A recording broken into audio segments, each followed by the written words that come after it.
Oh, you just mentioned it to me in the bedroom, but I've already forgotten it. What was our topic that we were talking about yesterday afternoon? The what now? I mean, what were you and I talking about before it happened? What were we talking about The, before? Oh, I was talking about, we're talking about screens and how we had just found out that too much passive screen time, whether it be just watching television, YouTube, anything where Thank you're you. just looking at the screen, Thank you. really increases your chances of dementia. But in the short term, your memory and cognitive function are impacted. Yes. So that led me to talk about being outside and noticing the trees and I told you the little bit about you bought me a book called Braided Sweetgrass, Mhm. how a college professor, a Native American, had taken her class who never went outside for a camping trip and showed them what happens under the ground. Mm. And they were so happy not to have their phones At the after end a of a couple week, of yeah, after a couple days. of days. So Okay. that's Thank what you. led to it. Thank you. Yeah, yeah. So I want to talk about what keeps us from seeing more clearly. When I say us or you or whatever, the just words. But I want to talk about what keeps awakeness confused through these bodies. Awakeness has no point of view. There's no so these bodies are give awakeness a point of view, and we are that's what we are. We're these things are just uh, so there can be a local focus, so to speak. None of all of this is beyond language, but I'm going to do the best I can. Um, but when we're looking at phones, I think phones are the largest culprit, and television probably. And this is going to sound, I don't mean this to sound like, oh, we're just going to develop too much. We need to go back to the woods or whatever. Everything's just fine, exactly as it is. But it would be helpful, perhaps, to be aware that television, phone, etc., these things that we pay close attention to see what's going on over there, in there, or whatever, probably the largest culprits to, of keeping us feeling individual. And if we can, because we're so captivated, just like this, if we're so, when we just look around, we're just so captivated by objects that we completely miss the space. And the same thing with here, we're so interested in this, and we become it's so much over there. That's what the experience is of individuality. I am looking at this, which is showing me what's happening over there, or back then, or will happen, or whatever it is. But it's putting something in between. And one of the things about it's putting something in between us and it. And the thing is that there is no in between. There's no us and it. There's only this. The reason and what is this? It doesn't know because it can't know because it doesn't have a point of view in the way that we do, in the way that it has one when it looks through these, but it doesn't when it is not looking through one of these. And it can and the call it the magnetism of the show, of objects, of the world. There's a certain magnetism to it.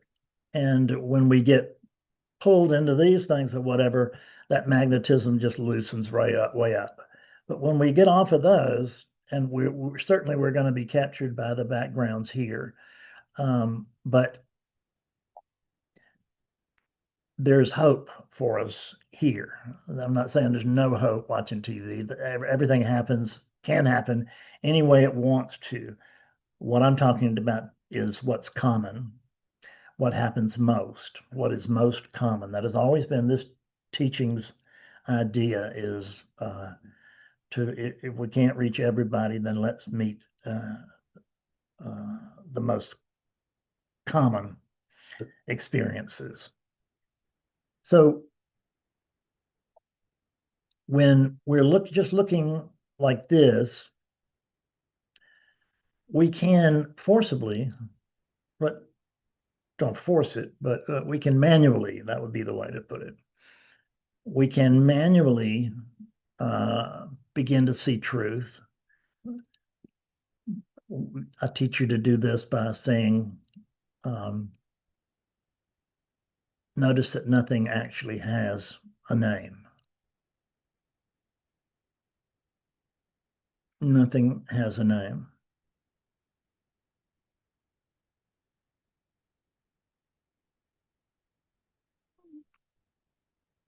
So there's no looking at. And here's the most important thing. There's no looking from. There's only apparent looking. I say apparent looking. I'm going to try not to say apparent too much all day, but none of this is actually happening.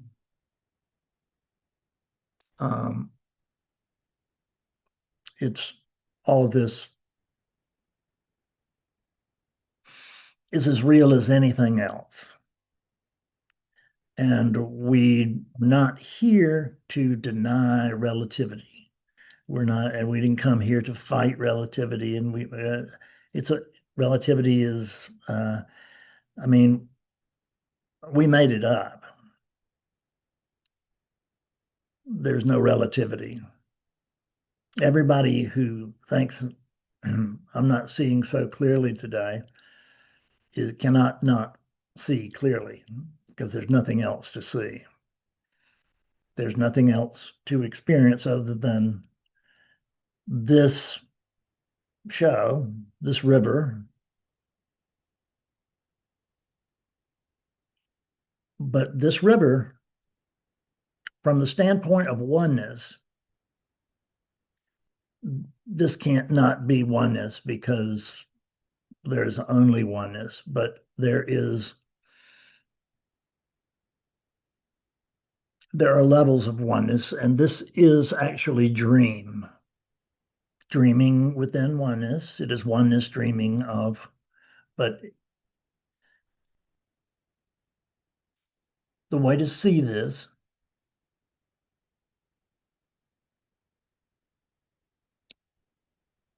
is what we did in meditation. Notice the sense of being.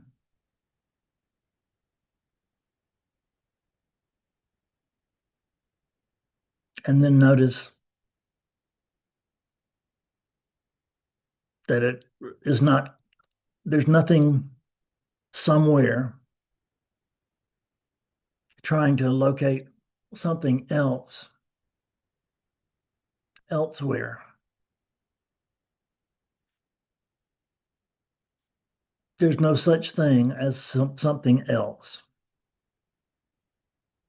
That's language, and it's misleading, to say the least. There's nothing else. I'm going to accept oneness as being something today because it'll be easier to talk about what we're talking about really goes beyond what the mind can entertain. It was when Betsy and I were talking, there was suddenly a eureka moment yesterday. It, really amazing. And it stayed with me all day. and at night until, I mean, I was up and writing until writing myself notes and things like this until 4:30 in the morning.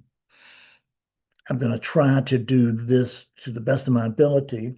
I want to get this out of my mouth now, but I need to look at some of my notes to myself. Okay, here's one. I'm going to introduce a new term, and it's not just the absolute. Let's talk about absolute zero. And I looked it up thoroughly yesterday. The concept of absolute zero as it is in science, and it is absolute zero is simply the temperature at which it appears that everything that there's no motion. But what we have discovered through quantum physics, that's physics, there's no motion at absolute zero. But quantum physics says that all particles maintain some sort of energetic to it. So, and that absolute zero, and that there is, it's minus 700, it's that is Kelvin, that's the temperature of Kelvin temperature. But it is measured theoretically by a certain degree of Celsius and a certain degree in Fahrenheit. They're way, way minus of the hundreds of degrees minus, whatever. But what I want to put across is that absolute zero is theoretical because you can't see or you can't experience absolute. There's no absolute zero because their experience happens anyway. So what we're doing here is we're not trying to expand our minds. We're trying to stop them, so to speak. Not that our minds are our enemies. We don't have any enemies. I know this is sounding like madness, and I'm so sorry, but it's just the way that this thing gets started. So we are zeroing out here. That's what we're really doing. Is we come here to disintegrate. We come here to, in the movement of zeroing out, you cannot zero out. In other words, there cannot be a total loss of conditioning. There may be identification. Identification will only take place when you're not paying attention. Attention is the key here. Zeroing out is zeroing out everything until we hit attention. And notice that attention itself is empty.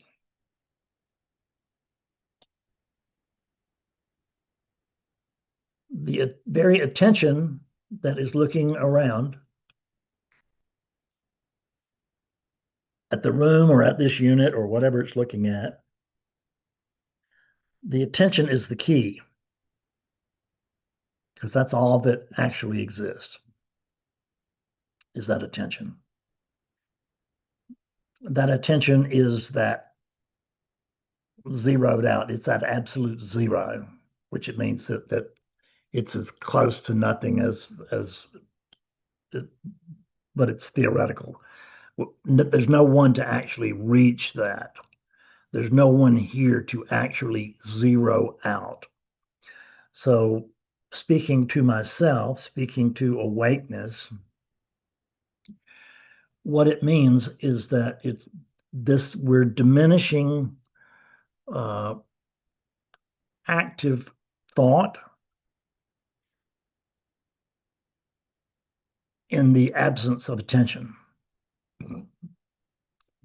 There's nothing wrong with thought, but you are not a user of thought. These things that arise, we call them thoughts, but we do that in order to objectivize something that isn't here and something that tries to capture the experience of experiencing. What's happening here is that the experiencing is changing for each of us. We are disintegrating little bit by little bit. There's nothing to disintegrate. All this is theoretical, but it's helpful. You are not the body. You have never been the body. There's part of you that probably still hangs onto that idea, and that's fine because it's not supposed to be any other way. It can't be any other way. So notice that this hanging on to the idea that there is some individual somewhere, there really is I'm just sure there is.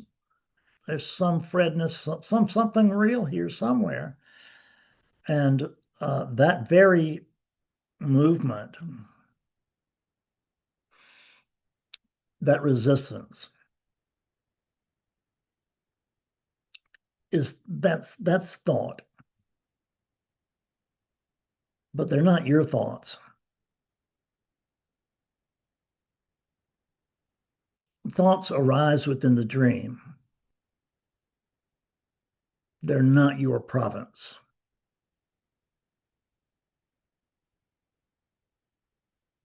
It's hard to say that you are dreaming without explaining first that you are dreaming itself. There's not a you and a dream. Just like there's not a Fred and a Fred dreaming. There's no Fred at all, whether this body is awake or asleep or whatever. There's never any Fred. There can be a sense of Fred, there can be a story of Fred, but there's never, ever been a Fred, and there never, ever will be a Fred here. There is no separation. When you look over here, you can't see a Fred. You see, there is conditioning here. And it may be some specific conditioning, but that conditioning is you. There's nothing that is not you, but you are no thing. Nothing opens up the idea of the idea that there's nothing else. There's no else.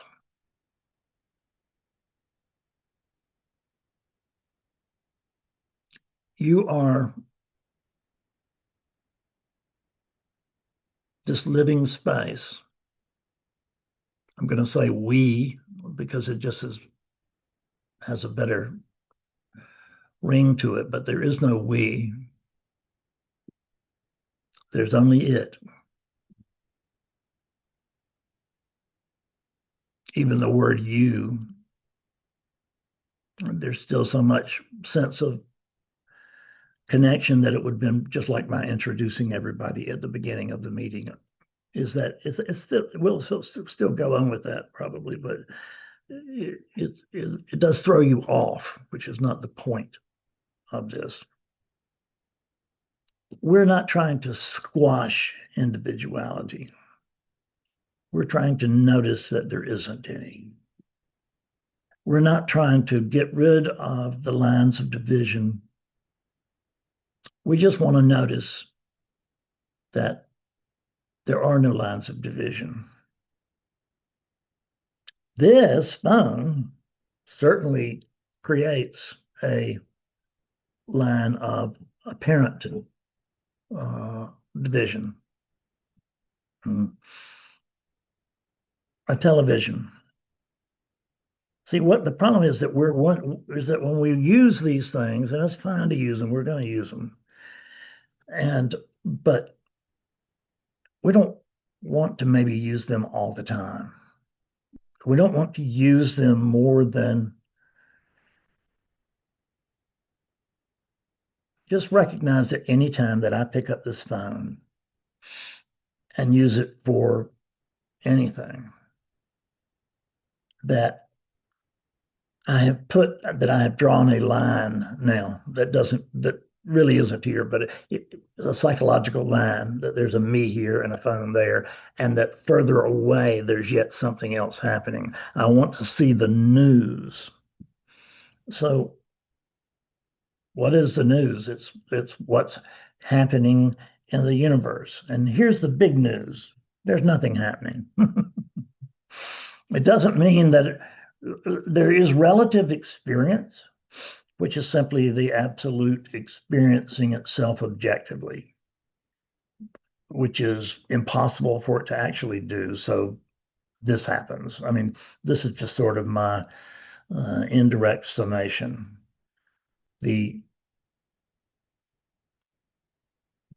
As I sat in this chair for hours, first talking to Betsy for a long, long time after we got through with our initial chat. And there was just download after download after download, or glimpse after glimpse. No, it's not glimpse. It's insight after insight after insight. It probably sounds a little less lofty, because you don't need any insight that hasn't. You've already had them all. Because we are all that are available at this point, because we are the same. I'm not bringing you here to discuss my insight. I'm bringing you here to discuss your insight, because we are the same. The bodies are not the same, but we are not the bodies. This "we are not the body" that's the central problem of non-duality. It's the only problem in a way with non-duality, because upon the conclusion that there is a me here, the world instantly springs into apparent existence with all of its detail. It's already here in the sense of potentiality. Everything is always already here. There's only here. It can't be anywhere else, because there's nowhere else. And when I say here, I'm not really trying to log a point of geography. It's You're not experiencing this. There's only this. This is experiencing us, except for the fact that there's no us. But that doesn't stop appearances. Appearances are the mirage of other. We dream about other while the body is unconscious. And then the body becomes conscious and we dream of another. Here it is. There's never anything but you. Your attention, because it's not Fred's attention and it's not Amy's attention. It's attention. It's awakeness's attention. What attention is trying to do right now is bring attention to itself. Because this is what you truly are. You are You are not a presence in the room. You are the absence in which the dream of other appears.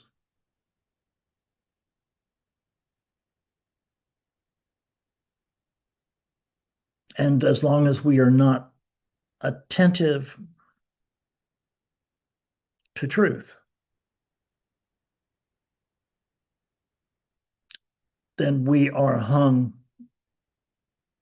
with the idea that we are one of these,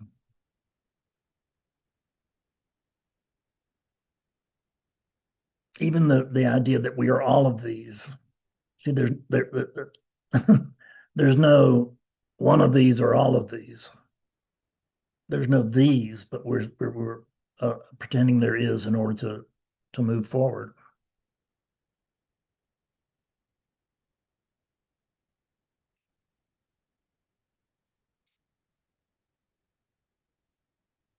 I want to see something that I wrote yesterday. It was early on.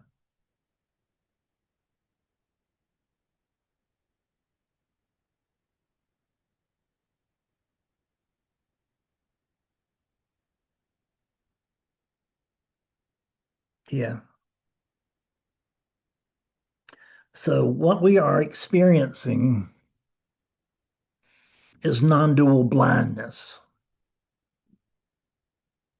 It never comes and goes. There is nothing else. The difficulty, of course, is that there's nothing to compare to non-duality because the absolute is what? It's absolute, meaning that there's nothing else.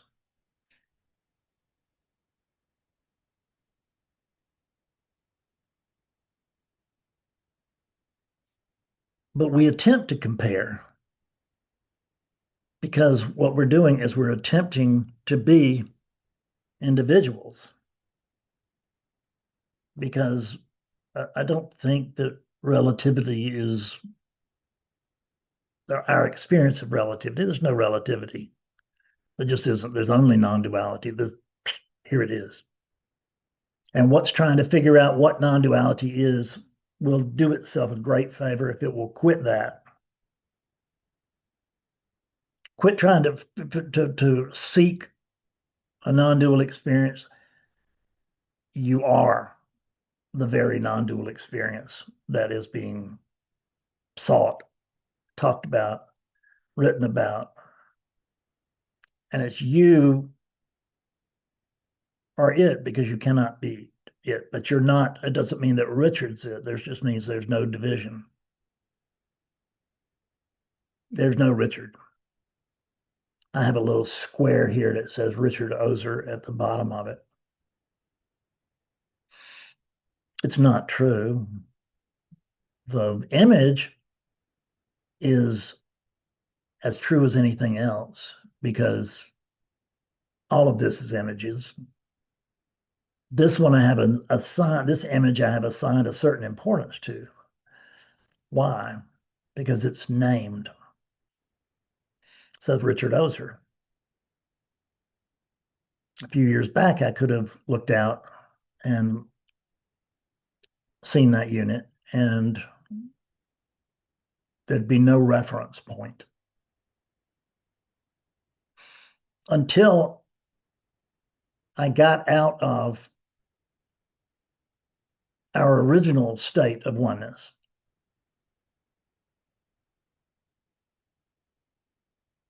Which is not even the infant. It's prior to the infant, but we can't really go there. So we'll start with the infant.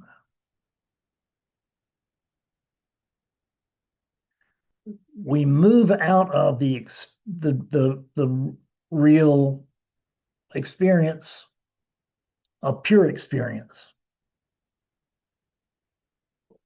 Every day, there's a little more experience eating. Sorry, the dog is ill over here. It's okay, baby. Betsy, come get Willie, please. See to him. Yeah, okay, Tom. There we go. Thank you so much. Yeah. Get him whatever he needs. Come on.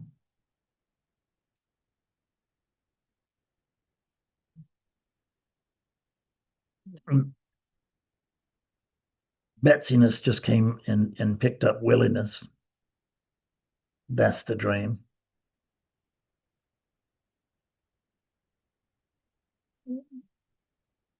Betsiness is a way to try to explain conditioning, to point out conditioning. What can it point it out to? There's only conditioning. What we call relativity is conditioning that appears to be happening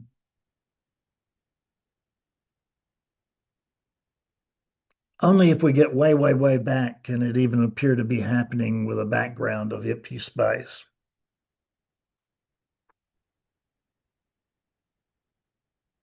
But there's nothing anywhere except for, again, let's just assume, so that we, and this one is a way to keep from getting dizzy,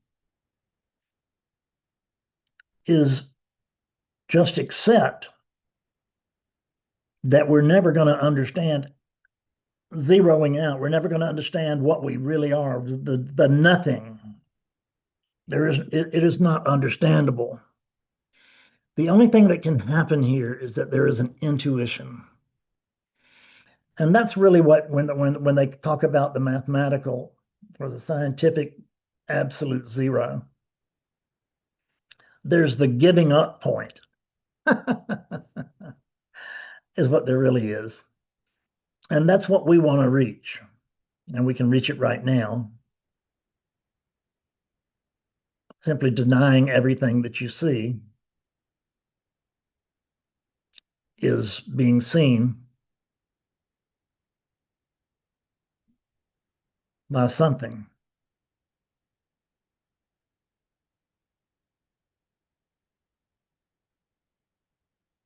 But if there's something, there has to be something else. And there isn't. So we can't really name it.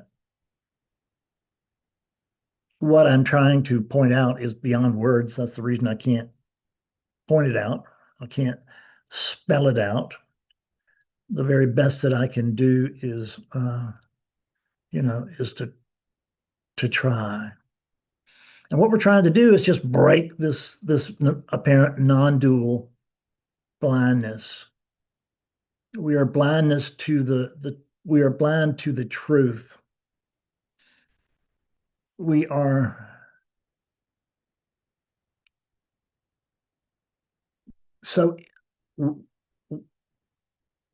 awakeness itself gets so involved with the projection of itself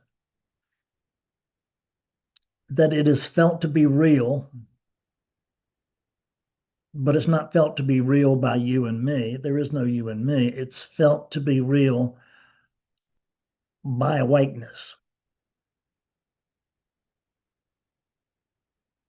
That's why it's so hard to break, is that it's not a relative togetherness. It's not a relative, there's nothing relative, but except for experience. There's experience, which is relativity in movement. It's an experience of something which isn't. But that which isn't is what's experiencing the apparent what is.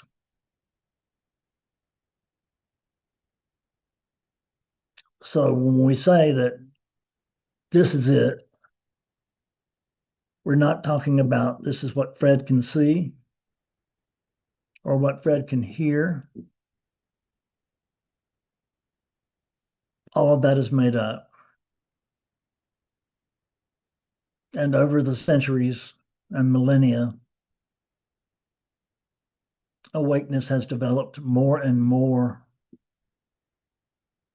methodical, and convincing ways to try to prove its separation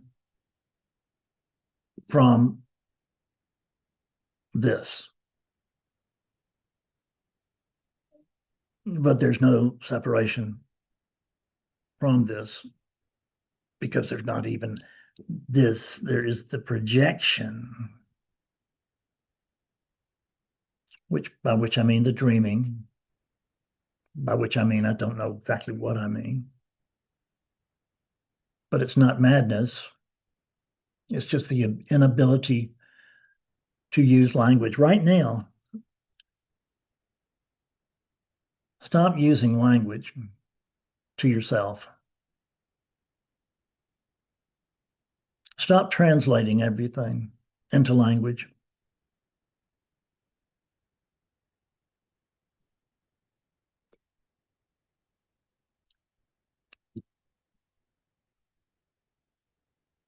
Forget language, and then I want to ask you a silly question, hypothetical question. Because there's language and there's languaging, which is what, that's not a real word. It's a word that I have made up, but it's, I find it to be very adequate and more than adequate in certain circumstances.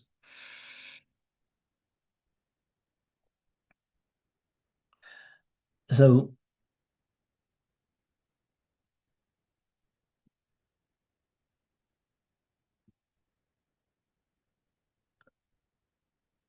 there is,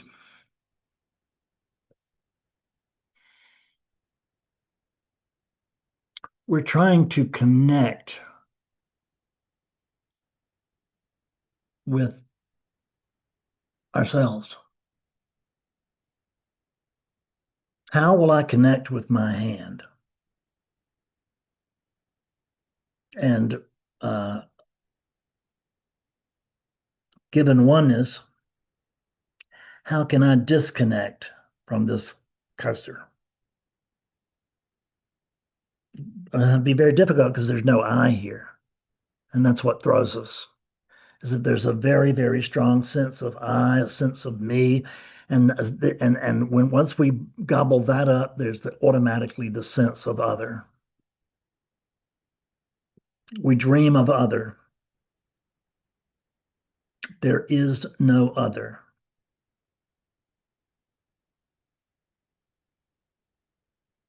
The first line in my first book was, there's only one thing going on, and that's not true.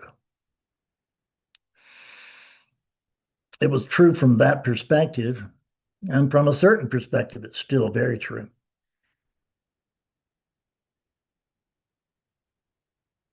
But as truth itself, I reject it.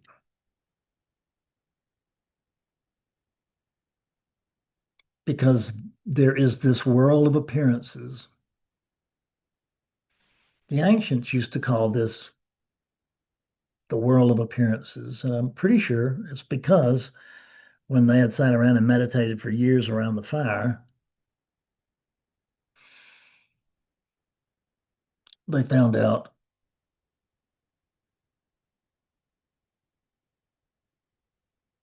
that there are experiences,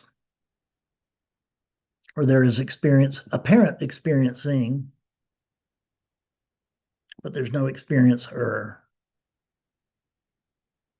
Because there would be, it would have to, if there was an experiencer experiencing something, we're automatically in duality. So the truth is, there's not one thing going on. There's no thing going on. And it's plenty.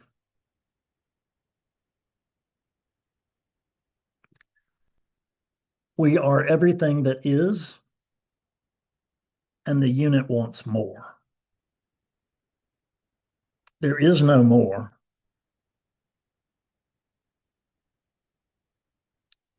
And you cannot convince a unit of that. It has to see it itself. there's a gap, an apparent gap, a theoretical gap, but we have to overcome it, theoretical or not, between relativity and the absolute. Remembering that we're naming it absolute, but that is a concept, just like absolute zero. It gives us the jumping off place.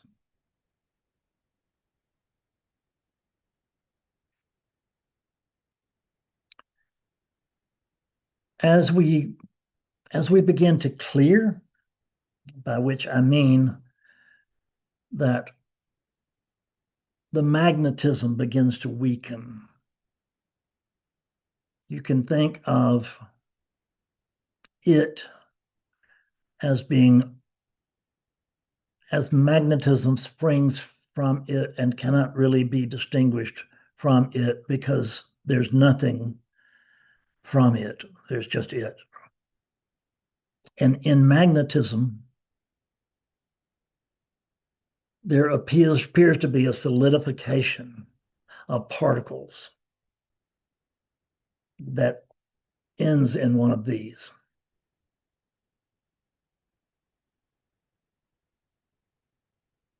But it doesn't really end in one of these because we can go down to cellular structure and eventually where do we get? We go far enough, we come to space. And if we take our rocket ship far enough, fast enough, until it disappears, what would be found if there was anyone there to find it would be space, but space is theoretical. It's experienceable, but the idea of space is that it is that which encompasses all. There's no all. There's no all, there's no we, there's no this or that. Oh, we forgot because of the excitement yesterday. So Jim sent Betsy and I 2 T-shirts. It's great. And hers is white, and across it says this, and then mine is black, and across it says that. Thank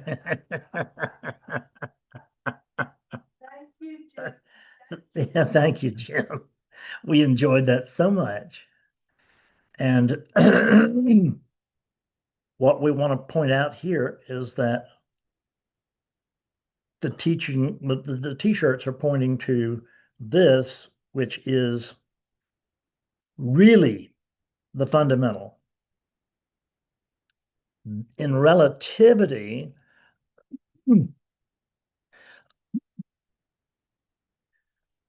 this is a magnet.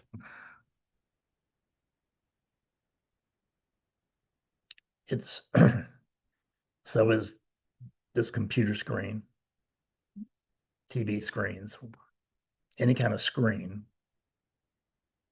Is I'm looking at some sort of projection. But there's no eyes, there's no eye.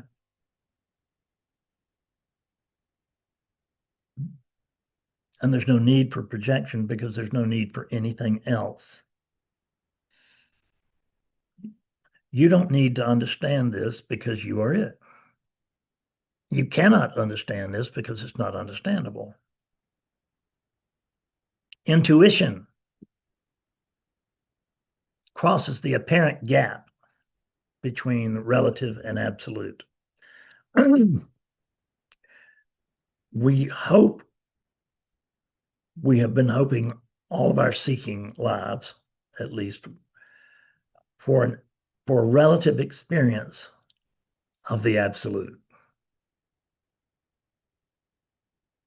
That's what we've been hoping for. The impossible. There cannot be a relative experience of the absolute. Yesterday, as I sat here absolutely enthralled for hours,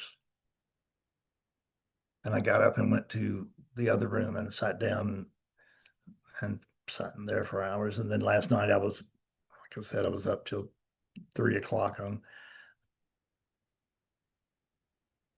typing to, I thought I was typing to a couple of dear friends, but it was deleted before it was sent, not on purpose. But it's okay because there's nothing to say about it. Because saying invokes the notion of two-ness. It invokes the notion of other. So does magnetism. So all of these things, the magnet pulls, but we can't really see magnetism. We can just notice what happens as a result of what we call magnetism. And if we have two poles, we can try to push them together, but they won't stay apart because there is no apart.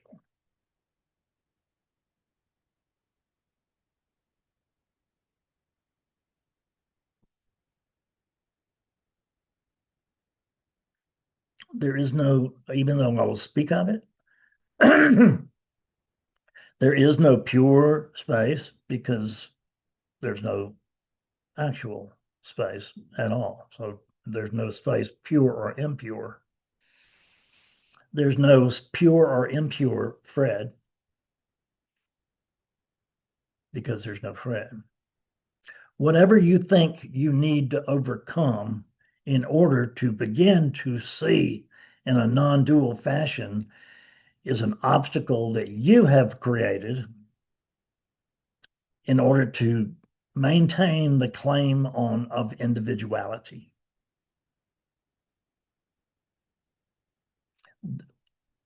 There is I don't know if it's falling back. There's no center. So it's indescribable, but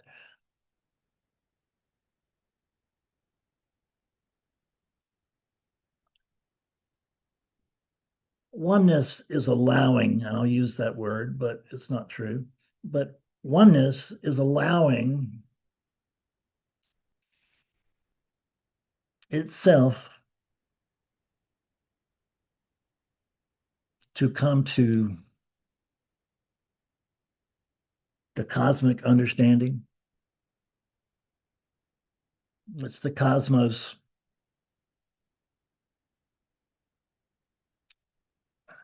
inkling itself. It's the cosmos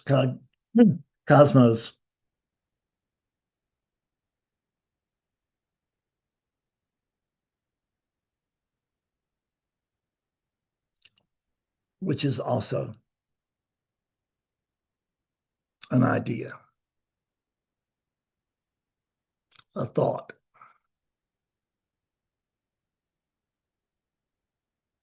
Thoughts arise in the absence of attention.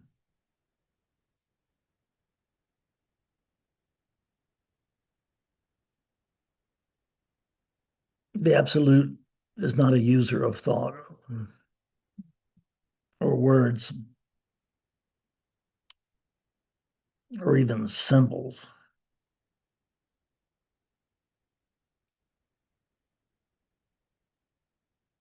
Except in the tiniest little window that it is open for itself to let this teaching help it to see itself. There's no point in it, but there's no point in it not happening. There's no point in anything, but we notice that this dance is going on, and the experience of weeing, the experience of being actually requires that we cooperate with the dream.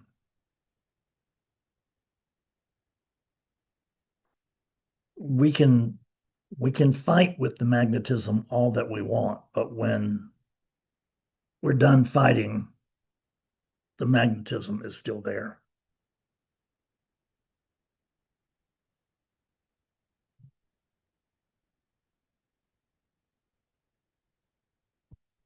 Because the magnetism is not anything we can see, not anything we can hear, not anything we can touch. We only have the concept of magnetism because we can see its footprints, which is the apparent movement of apparent things coming more closely together when there's no separation. But under the spell of magnetism,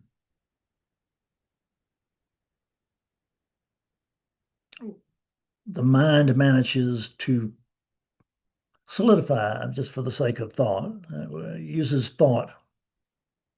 Thoughts arise. It's not really anyone there to use them. Just thoughts arise, and those thoughts seem to solidify thoughts. Something seems to solidify the thoughts.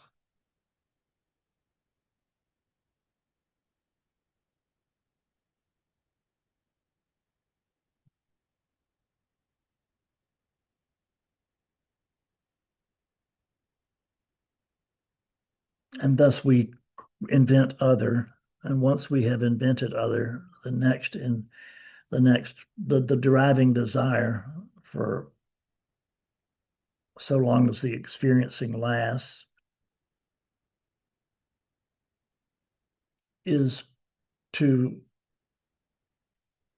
experience that which we feel that we are disconnected from, that from which it feels like we came.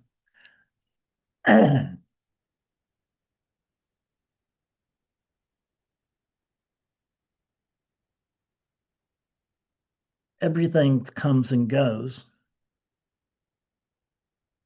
but no thing doesn't come or go.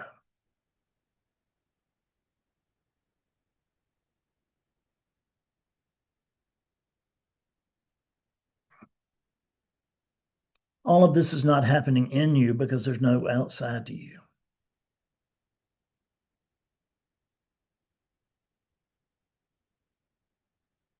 This is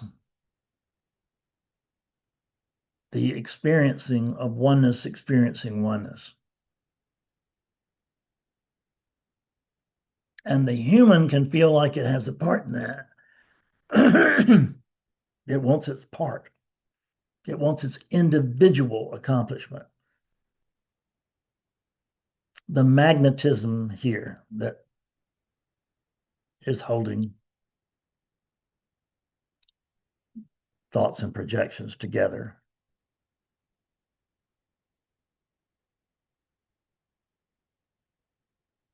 As it allows itself to weaken, it doesn't grow further and further apart because the pull is weaker and weaker. There's no magnet, there's no center, there's no iron for the magnet to attract or be attracted to.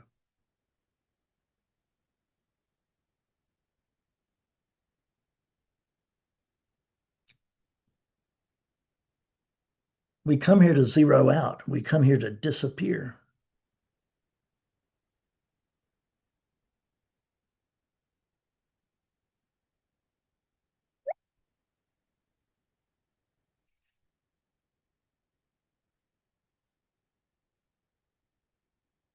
No names. The question I want to ask is, what time is it? What time is it here? When you're looking at this without allowing yourself to interpret it through language. When there's just the sense of looking.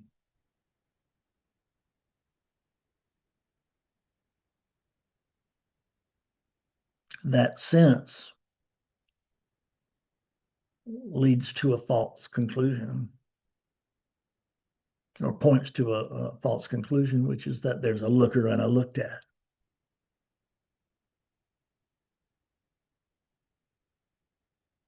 And we usually say there's no user, there's no looker and no looked at. There is only looking. But that's not quite true either, because no matter how you want to mumble jumble it, there's still the creation. It's that 0 point. It's that absolute zero where we get it down to where there's just the minimum of activity up here in mind, which is really not up here, but that's the signifier.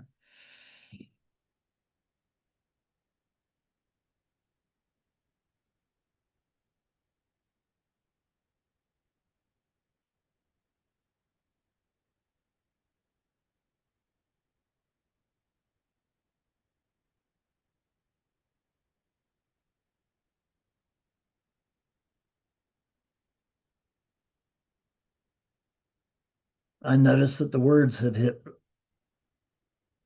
absolute zero.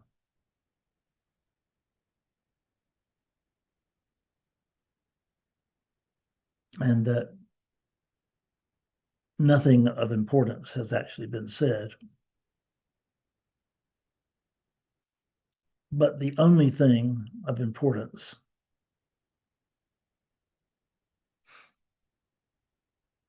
which is not a thing,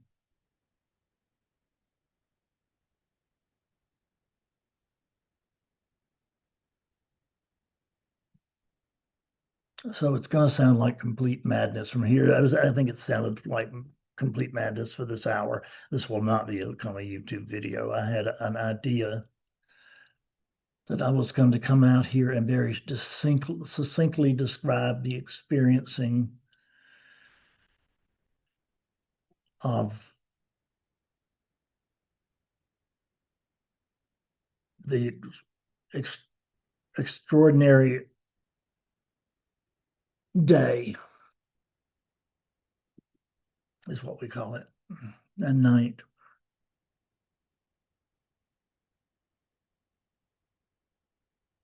Of God seeing itself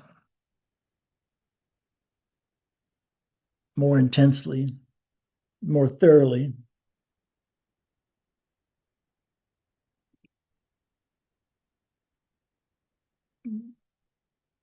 than it has ever.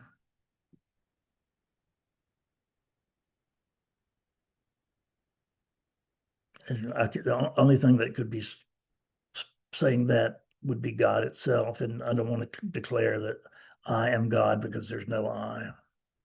And there's no God, because God knows still make us think it's over there and I've got to connect to it, and I might lose my connection. I've got to make sure that I'm dressed right, my hair's just right, so that I can go out and make the connection with the holy.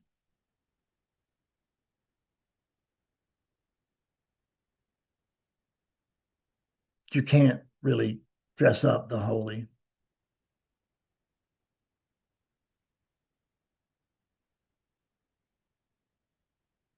It's beyond fantastic.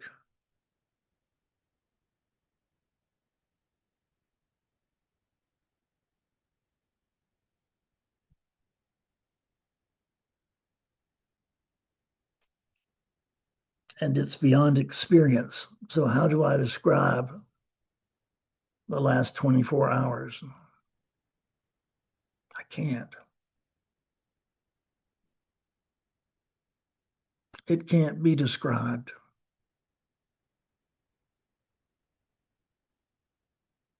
Notice right now,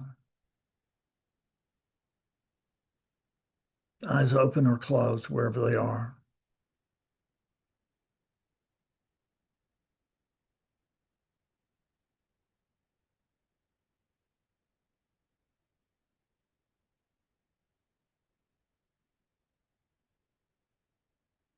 Notice noticing.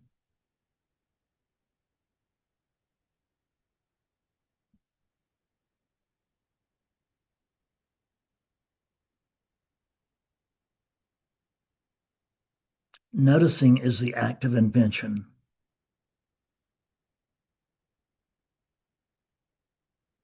but it's the truest thing we can do.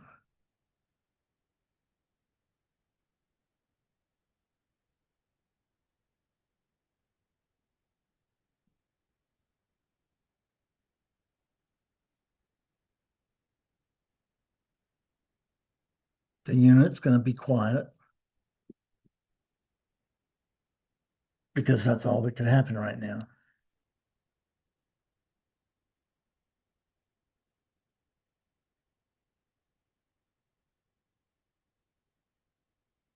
It's open for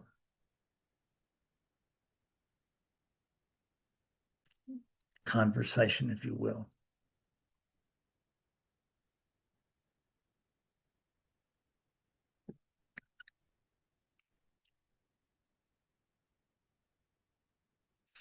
What arises right now that feels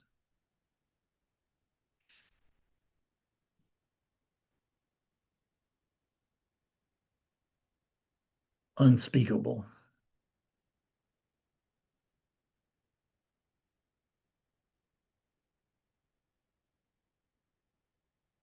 You don't have to say it, but you, because you can't, but you can try if you want to, or you can just notice.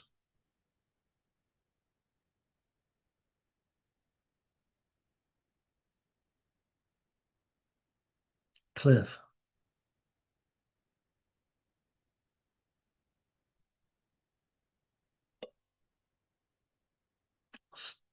let me see. I'm still mute here, so let me get off of that.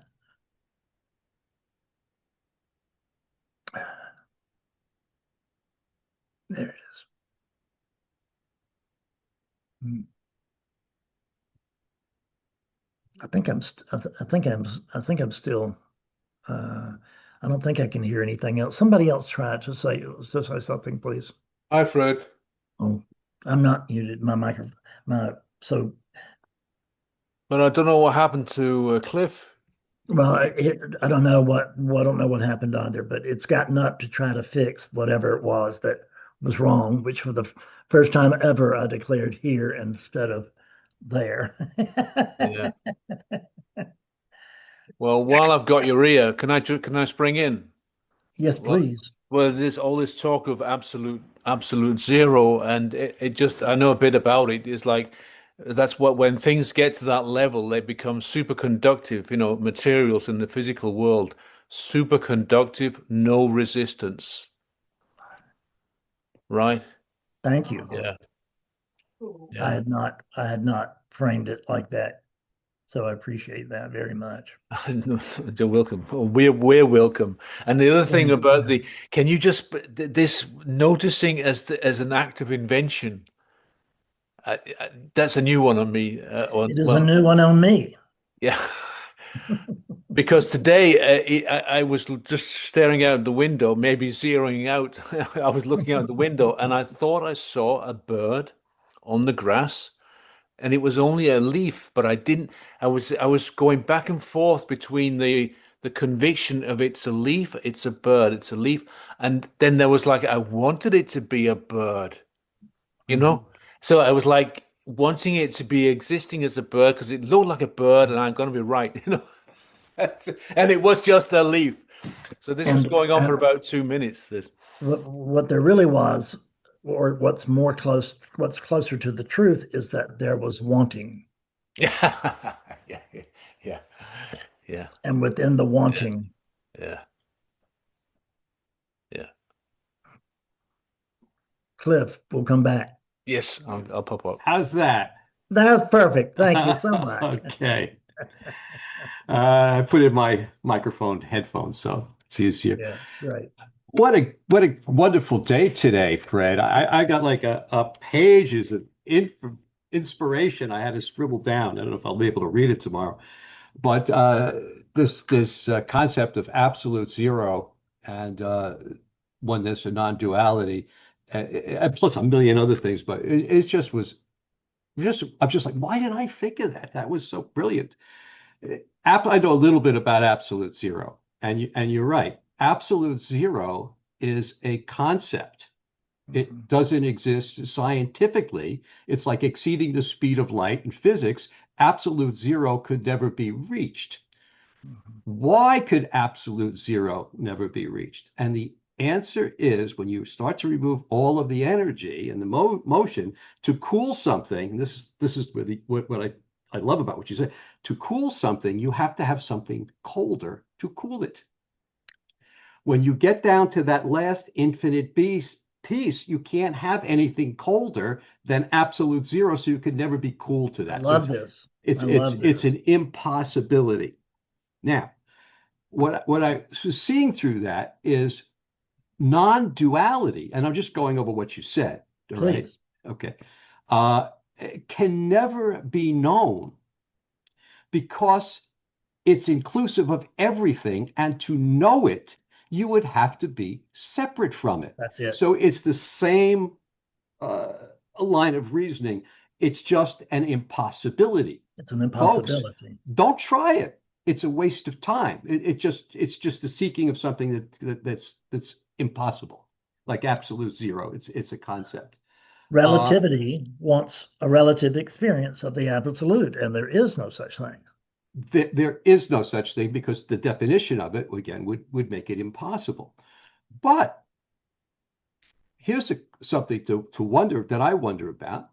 From the absolute, and I'm talking about absolute as not a thing, but as a state of consciousness. This, again, a knowing, but clearly, as we just said, there's nothing that can be known. So it's just like you said, you try to capture experience, but it's impossible because there's just experiencing. So again, with non-duality, because it can't be known, doesn't mean it can't be an experiencing. You just can't, as you said, capture it. I like that turn of phrase.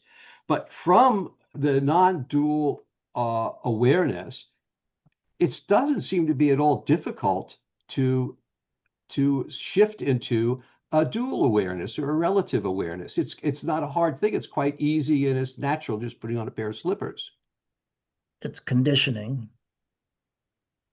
It's Uh, like it's just conditioning. It's the same thing as you inhabiting what we would term a cliff unit. yeah. Is that there is nothing other for you to inhabit. So there's just a matter of there is some sort as we get very, very close to this, which is what this language is trying to do, is that the magnetism will just pops us across, and it's the magnet, and it's the absence of the intensity, or there's a lessening of the intensity of the magnetism when we so-called cross back. In other words, when we move from whatever it is to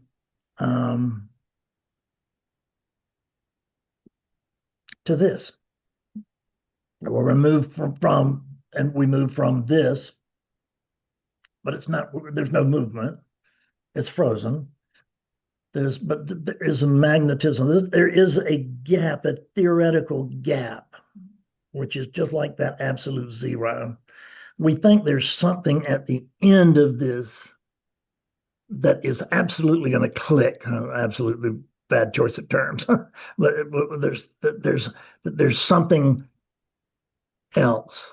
There's something more, and the truth is always that there's only something less. Go ahead, Cliff. Would it be more or less? And I'm saying maybe I'm just trying to go back to what you were talking about before. I don't see it as a more or less because there's only one thing going on, as you said. There's no one to see it. There's no one to see it.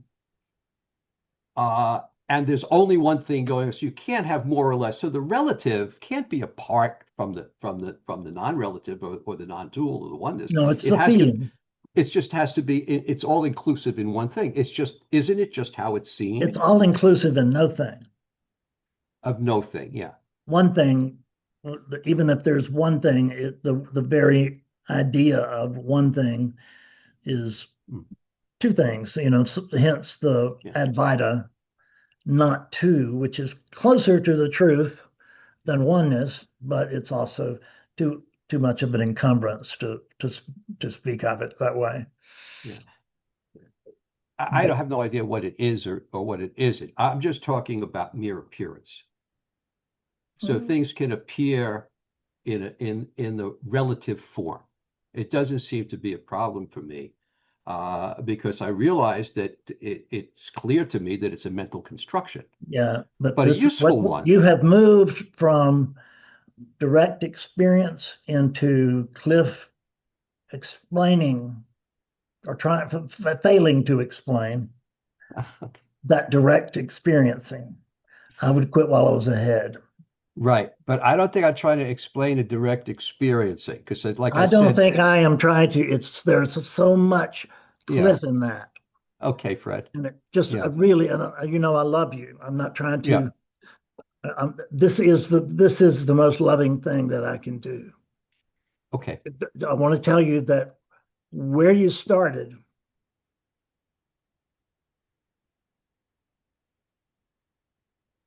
Okay.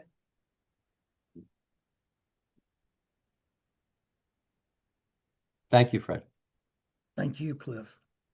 Who else will please come up and allow?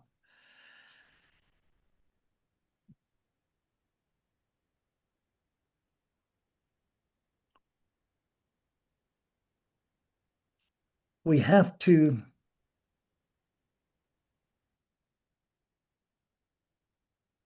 there cannot be experiencing of other because there is no other. There is no relative. So the idea that this shows up in relativity is just another idea. It's a deep idea. It's not a faulty idea. It's just wrong. I mean, but it's not faulty in the sense that there's something wrong with the logic that goes into it. Well, where you started was is that the spark had already crossed, and then there was that magnetism back, so to speak, as if there was a back and forth. Amy, save us. Just want to share an image that arose when you were speaking of the Mobius strip. The inside is the outside and the outside is the inside. It was so simple. Because there is no such thing as inside or outside. Right. There is but they are helpful references within this experiencing. But we have to realize that they are still conceptual, right? And that's we have to understand where truth falls or gives up, or I don't know what happens, but relativity is again being believed, even if it's on the finest points. There's still an I who has seen it, got it, figured it out. And I know that it's impossible to speak otherwise. Yeah. So the silence is the best teacher.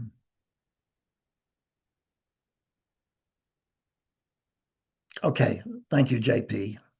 I appreciate your showing up, and I love you very much. Be well. So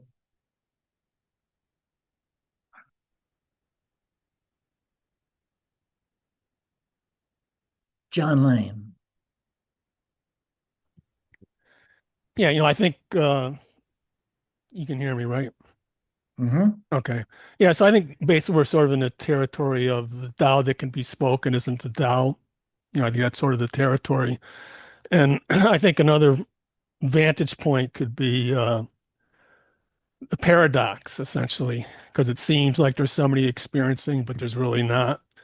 And I think a way to sort of approach it is not trying to resolve the paradox, essentially. Give up on it. Yeah, it can't be resolved, but that's sort of there's the intention to try to resolve the paradox often.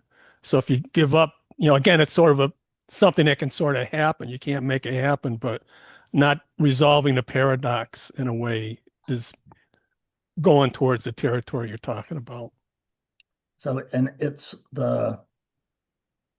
not just the Tao that the Tao cannot be spoken.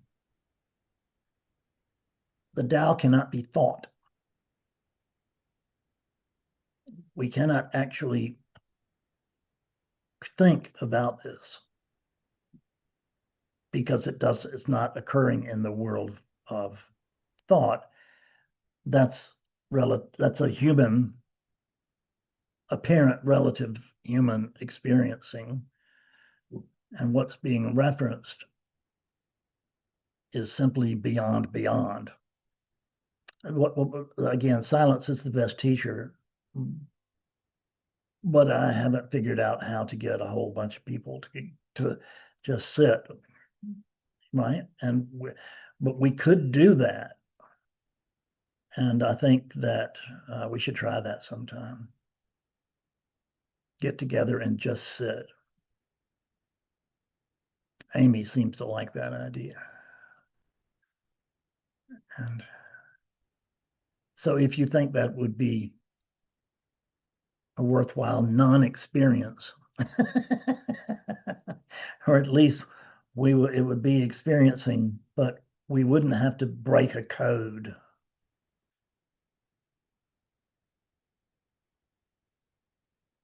It's as I have long said, silence is the best teacher, but it is not the most efficient.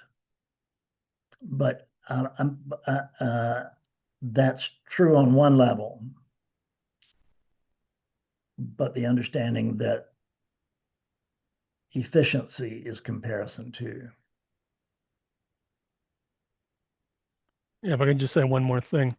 Yes. So yeah, so the thought came to you that what you talked about earlier wasn't something you'd want to share or put on YouTube. And that's a thought you have, but there's a field that was connected essentially that I think people connected with that happened through the talking that which you thought was maybe not of value. So I just Does want anybody else feel that? Malcolm does. Thank you. Okay, Brian does. Can you repeat the question? I didn't quite get the question. What's being asked? I was saying what I pointed out was I thought there was value to what Fred talked about when he was talking. He thought that he wouldn't put it on YouTube, but I thought there was a value to it because it's sort of a field, at least that I experienced or that I could sink into while he was talking. So that's what my point was. Yeah, it would definitely. Yeah, oh, sorry. So you would vote that way, Robin? Yes, it would definitely raise the level of the YouTube experience. Okay. So it wasn't, and I see Judy shaking her head. So it wasn't garble. See, to Fredness, it was it translates as, "Oh, you really blew it."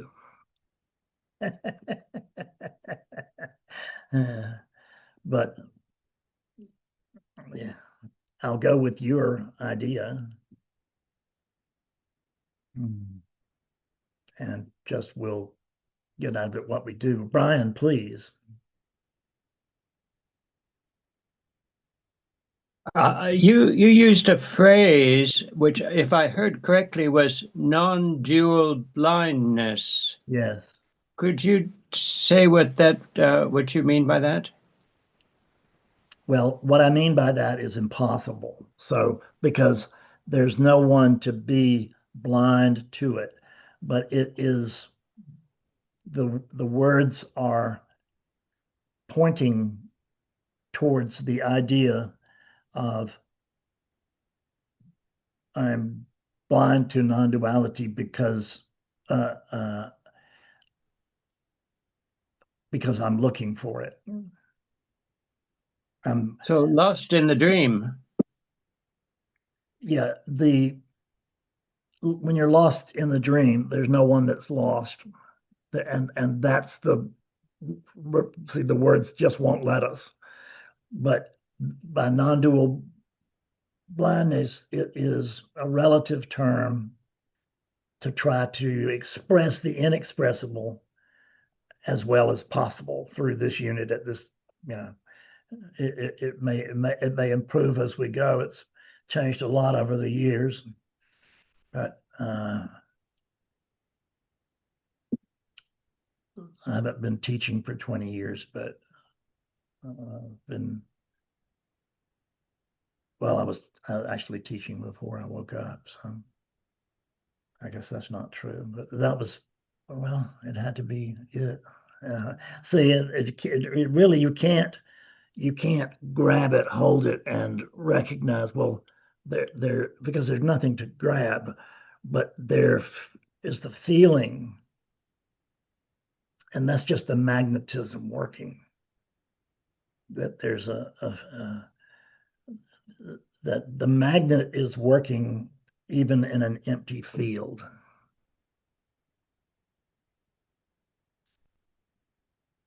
Vidi. Hey, Vidi. Is it Vidi? Like, oh, you're muted. Okay, yes, it's Vidi. Yes. Vidi. Okay, great. I just I was inspired about 2 Sundays ago. You were saying, I'm going to read it now. No matter what I say, I will be speaking to myself. And if I don't speak, I'm just missing the part of myself, and I will be missing the paradox of this. I think what you say there, it's refer very much to what's going on today about speaking about it. And also it kind of nourished me to be more silent in the daily life together with my wife or others, that no speaking, just silence and being together, just daily life means actually this is the truth. Just ordinary daily life. And it's this is always it, no matter what the appearance is. No matter what the experience is, it can't not be it because there's only it. And that and the relative or non-dual identification of that is really pointless. I mean, I'm following you perfectly. Everything you've said is right on. And I also noticed we don't have so much time, actually. I can see time's running out. And still I want to share about, it's called psychoactive plant medicine. Well, let's save that for a time when you can thoroughly express it, because it sounds, I don't know that it's complex, but it sounds complex. And if you can say it in the well, we don't have any. I'm sorry, I have not much time. Yeah, no, but just shortly, it's like it is also part of the relative world. It's coming and going, so I can just be at ease with it, and there's nothing to do, and just relax into it. I don't need. So there's nothing. Yeah, in the absolute, everything is contained anyway. So yeah, how do we get closer to that which has no other? When there's no other, we cannot get closer to ourselves when there is only. We can't get closer to this than this. Thank you. Well, it's been quite an adventure today. I've made a valiant attempt, if nothing else, but what's happening here this has been the most burning experience that has been had by the Fred unit since 2006. And it is,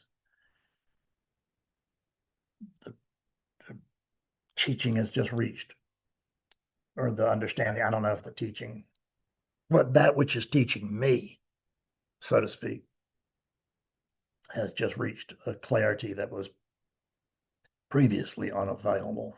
That's about, and that is fresh as of what I will term yesterday. So thank you for bearing with me. The beauty of this is that you are willing to sit even when there is babbling, because it's really hard to say, you know, which part is the babbling and which part is, when there's nothing but truth, then the truth is babbling, and that's okay. And it's that doesn't mean it's valueless. I'm out of words. I love you all. I'll see you in a week. Bye for now.